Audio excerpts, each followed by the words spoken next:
Madam, हा जो आज विषय आलेला आहे त्याला अनुसरूनच मला शिंदे साहेबांशी एक प्रश्न विचारायचा आहे की तुम्हाला माहिती आहे की NRI कॉम्प्लेक्स फेज 1चा हा जो मॅटर आहे बरेच अनेक वर्ष चाललेला आहे. मी आपल्याकडे बऱ्याच वेळा आलेले आहे आणि आपण त्यांचे जे रेसिडेन्शियल मीटर जे आहे आपण सेग्रिगेट करून आता त्याचं प्रॉपरली बिलिंग होतं आहे आणि आपण ते वसूल पण करतो आहे. आता ही ॲम्नेस्टी स्कीममध्ये जे सिडकोनी आपल्याला पैसे द्यायचे आहेत ते काहीतरी 19 कोटीच्या वर आहेत. तुम्ही ते कसे वसूल करणार आहात हे मला तुम्हाला विचारायचं आहे. कारण ते पैसे ते देत पण नाही आहे. ते तुमचे जे तुम्ही त्यांना पत्र लिहिताय ते त्याला एक्नॉलेज पण करत नाही आहे सिडको. आणि ती जी तुमची मला वाटतं आता हे 44 crores जे आउटस्टँडिंग आहे त्याच्यामध्ये ती अमाऊंट असणार की ती नाही आहे ना. मग तुम्ही विचार करा की 44 तुमचं बेसिक आउटस्टँडिंग आहे त्याच्यामध्ये हे 19 कोटी तर सिडकोचेच आहेत. मग तुम्ही ते आउटस्टँडिंग जे आहे ते आता आपण कसं वसूल करायचं हे मला वाटतं हे महासभेने आता ह्याच्यावर विचार करणं गरजेचं आहे.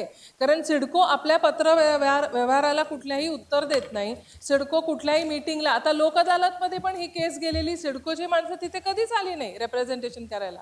आपणच आपले जातोय, ते लोक येत आहेत आणि त्याच्यावरती वाद चालू होता. पण तो फायनली तुम्ही तुमच्या स्तरावरती मिटवला. तुम्ही हेही कबूल केलं, मान्य केले की सिडकोनी पेमेंट करायचं. पण मग सिडको पैसेच देत नाही, त्याचं काय? तुमचं त्याच्यावरचं तर इंटरेस्ट आणि पेनल्टी जी आहे वाढत चाललेली आहे. तर हे सिडकोनी असे बरेच पैसे त्यांनी आपले दिले नाही आहेत, थांबवून ठेवलेले आहेत. तर ह्याच्या बाबतीत पण काहीतरी विचार करणं गरजेचं आहे.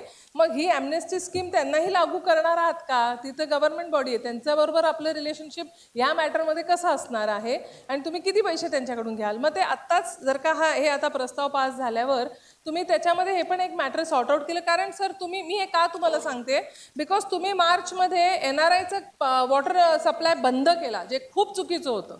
ते लोक रेग्युलरली तुम्हाला पैसे भरतायत. तुम्हालाही माहिती आहे डिपार्टमेंटला की त्यांनी पैसे द्यायचे नाही आहेत, सिडकोने द्यायचे, तरी तुम्ही वॉटर सप्लाय बंद केला 1 दिवसासाठी. ते एकदम रॉंग होतं. आपलं बोलणं झालं, तुम्ही सुरू केलं. पण मग हे परत नाही घडलं पाहिजे ना. वन्स अँड फॉर ऑल हे जे मॅटर आहे याला क्लोजर तर द्या, बंद करा सर हे. आणि त्या सिडकोशी जे काही बोलणं करायचे ते करा आणि पैसे वसूल करा आपले. एवढीच मॅडम माझा विनंती आहे.